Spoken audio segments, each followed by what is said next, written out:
राहुल और अंजलि एक साथ कॉलेज में पढ़ते थे। दोनों पढ़ने में बहुत अच्छे थे। एक दूसरे से नोट्स मांगते हुए, कॉलेज इवेंट्स में पार्टिसिपेट करते हुए दोनों को कब एक दूसरे से प्यार हो गया, उन्हें पता ही नहीं चला।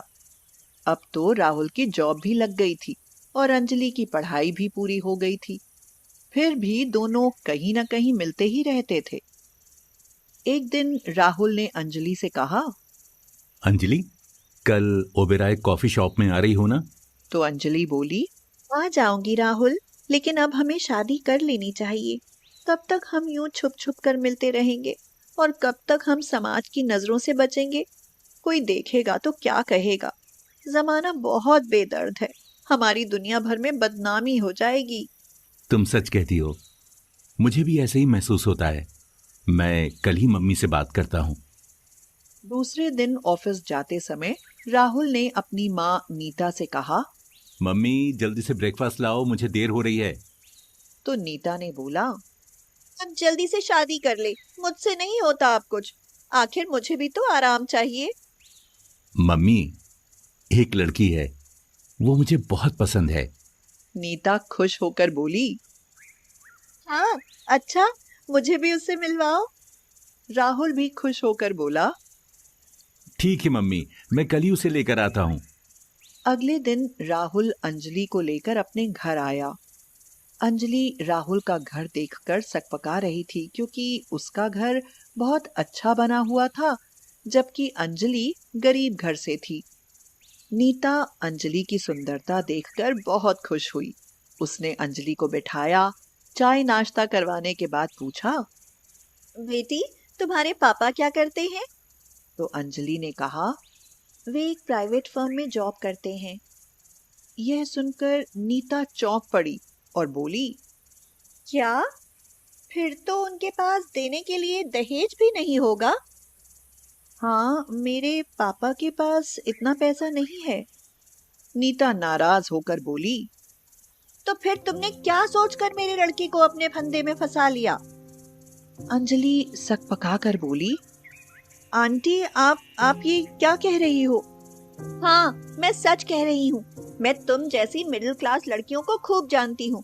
अमीर घरों के लड़कों को अपने प्रेम जाल में फंसा लेती हो, फिर उनसे शादी कर लेती हो। मैं तुम्हारा यह मंसूबा कभी पूरा नहीं होने दूंगी। मेरे राहुल की शादी एक बहुत अमीर घर में हो रही है, जहाँ दहेज में कार, ढेर सारे रुपए, गहने, जेवर सब कुछ मिलेगा। अब तुम यहाँ से दफा हो जाओ और दोबारा कभी राहुल से मिलने की कोशिश ना करना, नहीं तो मुझसे बुरा कोई नहीं होगा, समझी? अपमान के मारे अंजलि की आंखों में आंसू भर आए। वह वहां से रोती हुई निकल गई। राहुल बोला, मम्मी, ये आपने क्या किया? उसको नाराज कर दिया? वो कितनी अच्छी लड़की है, गरीब घर से है तो क्या हुआ? अरे, वो आपकी बहुत सेवा करेगी। वो मुझे बहुत प्यार करती है मम्मी, और मैं भी उसे बहुत प्यार करता हूँ। नीता ने कहा, उस लड़की के लिए तुम मुझसे जबान लड़ा रहे हो। तुम्हारी शादी अब सेठ भानमल की बेटी रिया से ही होगी, मैं कहे देती हूँ।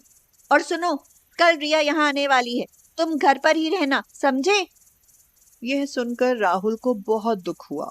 वह बोला, अंजलि के घर की कंडीशन पर मत जाइए, उसका नेचर बहुत अच्छा है और वो बहुत अच्छी बहू साबित होगी। वो आपकी बहुत सेवा किया करेगी। लेकिन नीता खुश नहीं हुई। उस रात अंजलि ने राहुल को फोन किया। वह बहुत रो रही थी और कह रही थी, प्लीज राहुल, तुम मुझे अब धोखा मत देना। मैं तुम्हें बहुत प्यार करती हूँ। अब अगर तुमने मुझे छोड़ा तो मैं मर जाऊंगी। राहुल यह सुनकर बहुत दुखी हुआ। वह बोला, तुम मुझ पर विश्वास करो, I love you very much. मैं तुमको कभी धोखा नहीं दूंगा और मैं तुमसे वादा करता हूँ कि मैं तुम्ही से शादी करूंगा और किसी से नहीं करूंगा। मम्मी चाहे कुछ भी कर लें, लेकिन तुम चुपचाप रहो और बस देखती रहो। मुझ पर विश्वास रखो, घबराओ मत। यह सुनकर अंजलि को बहुत भरोसा मिला। वो राहुल को इतना प्यार करती थी कि राहुल जो भी कह देता था उसी बात पर विश्वास कर लेती थी। अगले दिन सेठ भानमल के साथ रिया भी राहुल के घर आई। नीता उसकी खूब आवभगत कर रही थी। अचानक नीता का पैर फिसला और वह धड़ाम से गिरी। उसे बहुत चोट आई थी। राहुल ने डॉक्टर को बुलाया। डॉक्टर ने कहा, इनकी तो हड्डी फ्रैक्चर हो गई है, प्लास्टर चढ़ाना पड़ेगा। रिया यह देखकर बोली, डैडी जल्दी से घर चलिए, मुझे तो घबराहट हो रही है, यहाँ तो हॉस्पिटल बन गया है। राहुल ने कहा, रिया, ये तुम क्या कह रही हो? ये मेरी मम्मी है, इनके चोट लगी है, तुम्हें रुककर इनकी देखभाल करनी चाहिए, ये तुम्हारी आंटी हैं। रिया भड़क कर बोली, माय फुट, मैं ओल्ड एज के बोर लोगों को लाइक नहीं करती। मेरे घर में मेरी देखभाल करने के लिए सैकड़ों नौकर रहते हैं, मैं तो अपने हाथों से अपने सैंडल भी नहीं पहनती।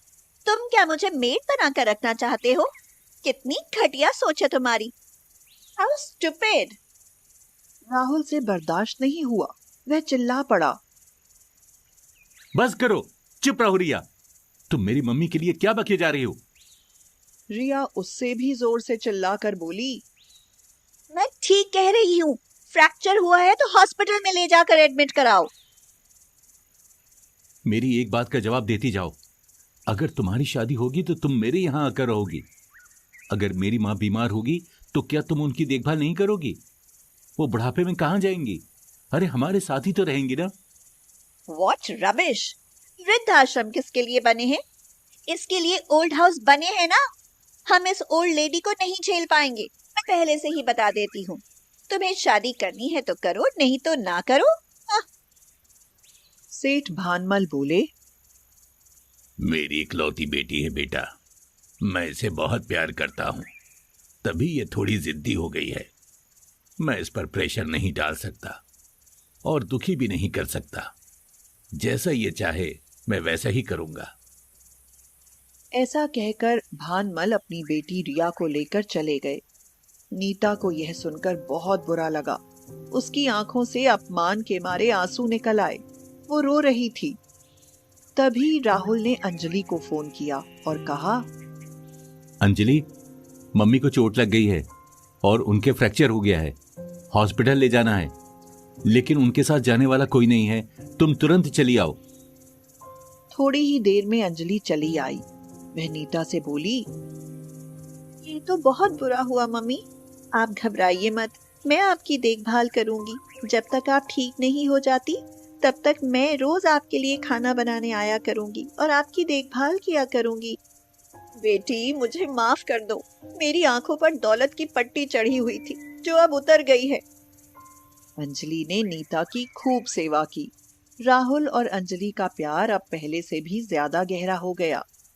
कुछ दिनों बाद राहुल अंजलि से बोला, अंजलि, मुझे तुम पर गर्व है और मैं भाग्यशाली हूं कि मुझे तुम जैसी लाइफ पार्टनर मिल रही है। सच्चे प्यार का मतलब यही होता है कि एक दूसरे के दुख सुख में साझेदार होकर अपने साथी की मदद करें, और ऐसे ही सच्चे प्यार करने वाले से विवाह करके जीवन धन्य हो जाता है।